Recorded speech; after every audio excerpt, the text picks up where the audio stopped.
Brought to you by TechnoSpark 20 series smartphones.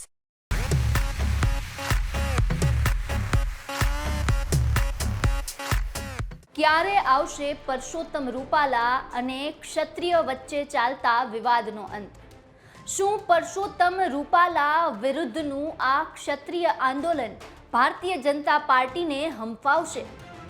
આ સવાલ એટલા માટે કારણ કે હાલમાં જ ક્ષત્રિય સમાજ દ્વારા રાજકોટ ખાતે જે મહાસંમેલનનું આયોજન થયું હતું, અસ્મિતા સંમેલન, આ અસ્મિતા સંમેલનમાં અંદાજે 4 લાખ જેટલા ક્ષત્રિયો છે તે ઉપસ્થિત રહ્યા હતા અને એક સાથે એક સૂરમાં રોષ જોવા મળ્યો હતો ક્ષત્રિયોમાં અને એક જ માંગ હતી કે ગમે તે થાય પરસોત્તમ રૂપાલાની ટિકિટ રદ કરવામાં આવે.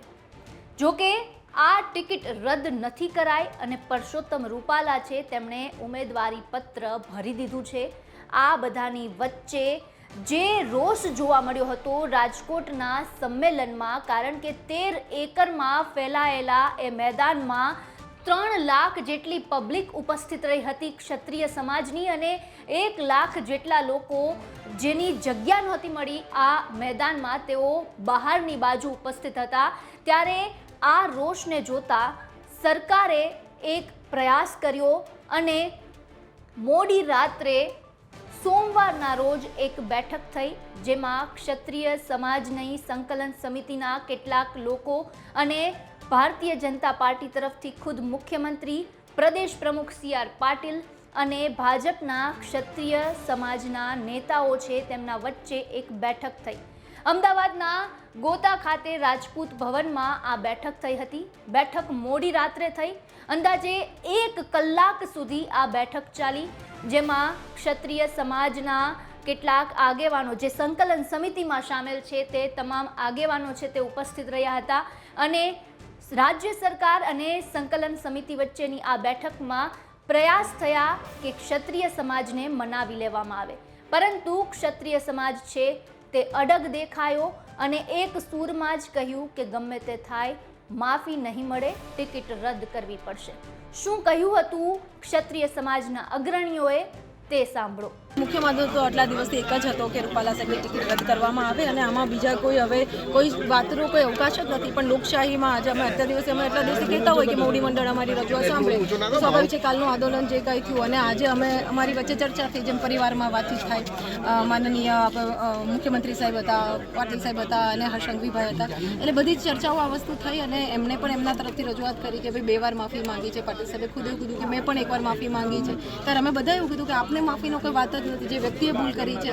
અને અમે એવું પણ સ્ટેન્ડ કર્યું કે આટલા વર્ષથી બધી જ જગ્યાએ અમે માફી આપતા આવ્યા. એટલે એમણે એવું કહેવું હતું કે ક્ષત્રિય સમાજ તો માફી આપતો સમાજ છે કે જે વાત કરી, તો અમે એવું જ કીધું કે અમારું કદાચ બધા રજવાડા અમે દીધા, ઘણી બધી વસ્તુ અમે અમારે વાત કરી વડીલોએ, કે છતાં પણ બહેનો દીકરીઓની વાત આવે ત્યારે માફીનું હવે કોઈ આમાં સ્થાન નથી. અને બહુ સ્ટેન્ડ પહેલેથી પણ અમારું ક્લિયર હતું. અમે પણ એવું કીધું કે આમાં માફીની કોઈ વાત જ નથી, આનો ચર્ચાનો અવકાશ હોવો જોઈએ બિલકુલ. એટલે એમની પાસે નિર્ણય હવે અમે એવું કીધું કે આપ આ વસ્તુ હવે હાઈકમાન્ડ સુધી લઈ જાઓ, દિલ્હી સુધી લઈ જાઓ અને ત્યાંથી અમને કે ભાઈ આ સમાજનો અવાજ છે.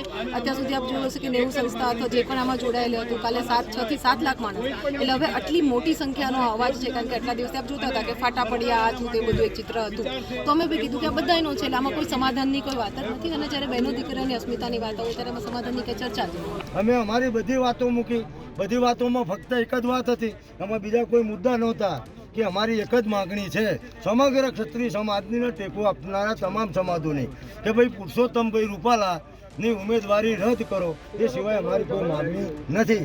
તો એમને આ વાત મૂકી કે ભાઈ તમે પુનઃ વિચારો, તમારી જે લાગણી છે એ અમે હાઈકમાન્ડ સુધી પહોંચાડીશું. એટલે હવે એ એમનો વિષય છે, કારણ કે જ્યારે કોઈ સામેથી બોલાવતું હોય તો આપણે જવું જોઈએ લોકશાહીની પ્રક્રિયા પ્રમાણે.